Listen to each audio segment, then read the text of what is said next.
So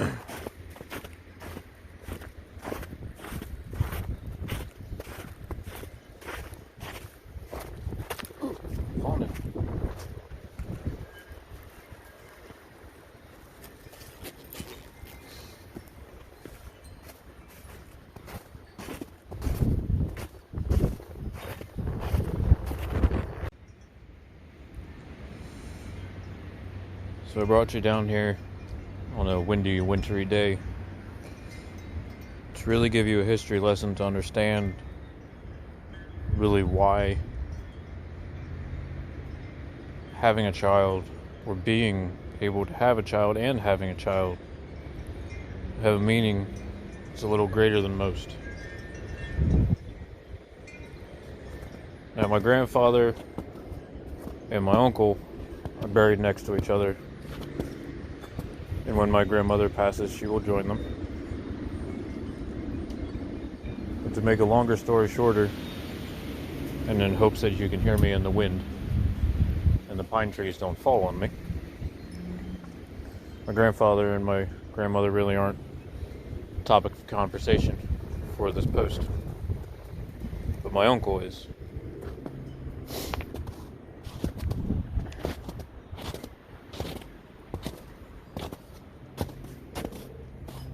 Gotta clean up the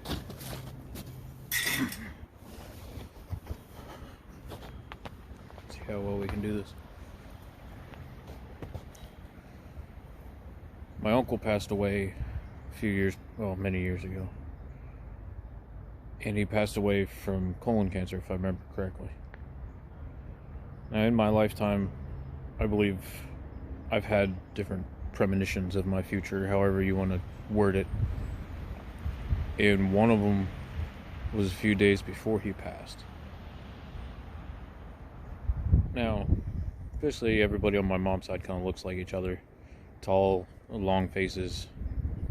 Can't really tell mine because there's a beard in the way, but when my uncle passed, he was in hospice. And he was very, just like anybody that passes away from cancer, your body gets really drained and your face kind of really sinks in and you get kind of skeletal sometimes. And I remember talking to my uncle.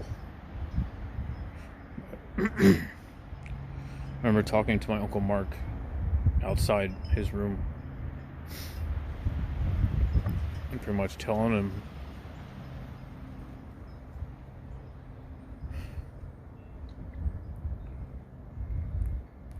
that I'm scared that that's my fate. That's where I'm going to end up. And lo and behold, give or take a couple months to a year, September 1st, 2008, I was diagnosed with testicular cancer.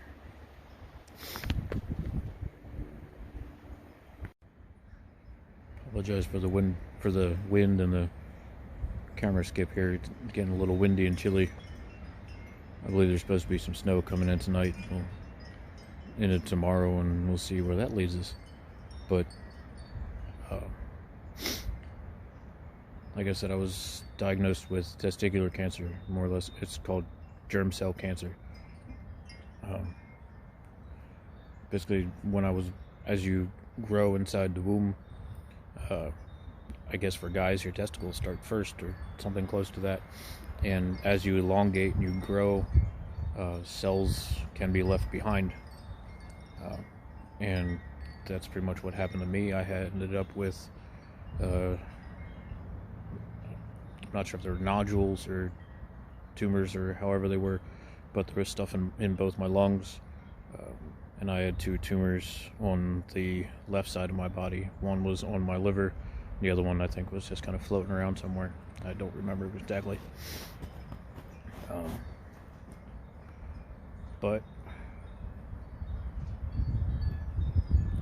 it's all a blur to me, really. I had enough people supporting me. I also was young enough to go through it, and my body wasn't body didn't take such a hit. I mean, yeah, there was times where I just didn't want to do shit, and I just wanted to lay on the couch, and I couldn't do anything for the first, I'd say, 2 weeks. But my body was able to rebound, and things went well for me. I'm a lucky man in how my body took it. You know, it took it like a, sorry for the term, but it took it like a champ, and my body just kept on rolling. But like any chemotherapy, there's, you know, it takes away your ability to have kids. And for the longest time, I wasn't producing anything. You know, and I had multiple tests, and they all came back negative or zero, or however that terminology goes. But over the years, you know, as I've gone, it's slowly progressed and slowly came back. And like I said, I'm one lucky individual.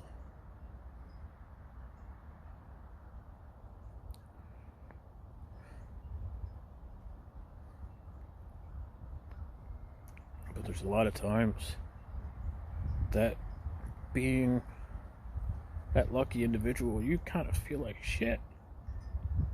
You know, you see all these people having so many problems and getting sick, and you know, I lost my hair just like everybody else did. That's just a thing for chemo, and most 90% people lose their hair when it. But you know, the worst that happened to me was, you know, losing the energy and losing weight, which never is really a bad thing. But you know, I lost the beard that I had at the time.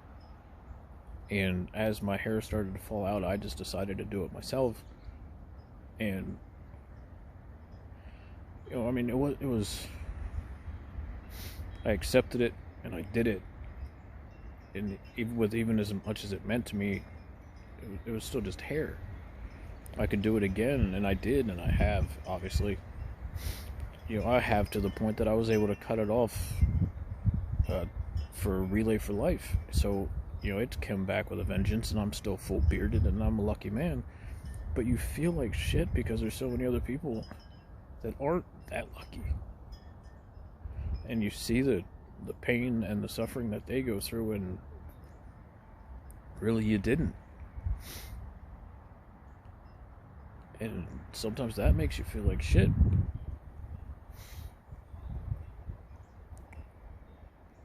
But that's neither here nor there. It's not really the topic here, but I am a lucky individual that I was able to have kids, that I'm able to have a daughter.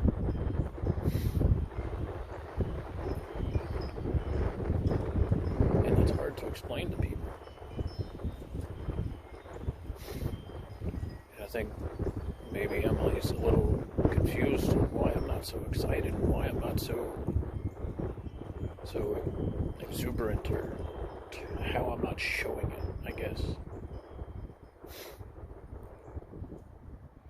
And there's sometimes I think about how much is on both sides of my family, and I'm bringing a child into the world with so many chances of having cancer, of having to go through what I did or worse,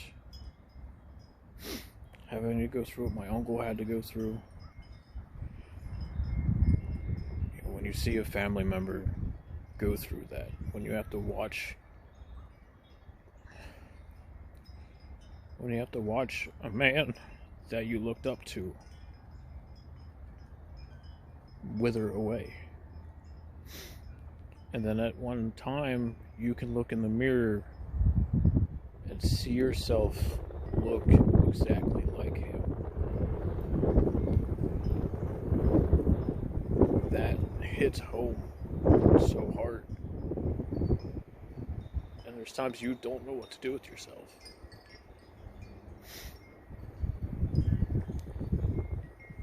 And there's so many different goals and so many different things I wanted to try and do between then and now, and then I look back of why didn't I do them, or why didn't I push for them? Why didn't I? You know, and everything has its reasons, everything has its, everything has its reasons, everything has a purpose, and and you go where you go, and your life leads you the way it does, all for its own reasons.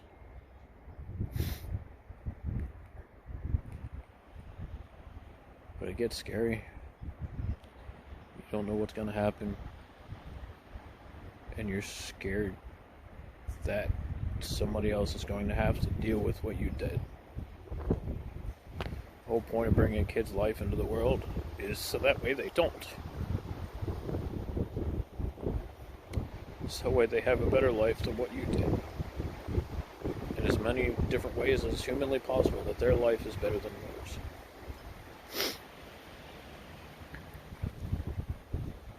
And that scares me that I've taken away some of those opportunities, because there's so much history in my family of it. You know, the people before me didn't have like my aunt, my uncle, my mom, my dad. They didn't have all the information that I have, that different people had cancer, what cancer it was, how it happened, why it happened. I can't even count on one hand the amount of people in my family that have something, or each family, or each member in my family that's had more. Sorry, I said that wrong. There's more than one person. Two of my aunts have had breast cancer. Or, damn it. My aunt and my grandmother have had breast cancer. So there's two people on one side of the family that have had the same thing.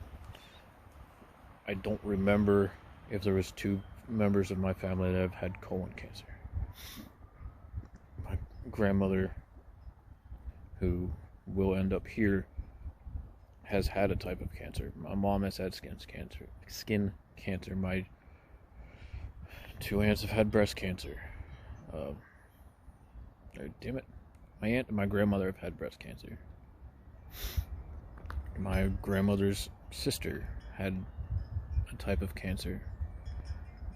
Follow it back long enough, my great uncle had cancer, and my great grandmother had some sort of cancer. And with all this knowledge, sometimes it scares me that I am willing to try and bring a child into this world in hopes that they are luckier than all of us and never have to deal with it. And I cross my fingers that they never have to watch me deal with it again.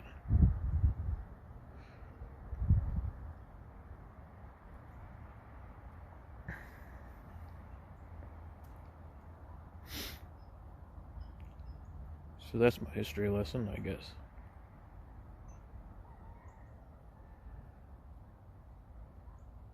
I pray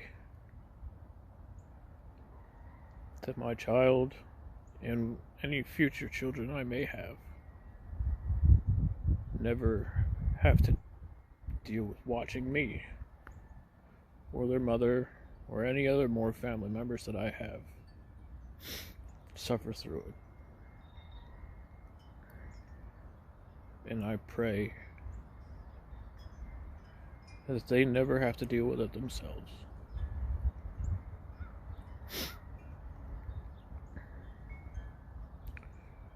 Sorry for the depressing video, but I figured a history lesson was useful. Stay safe. Take care of each other. Take care of yourself.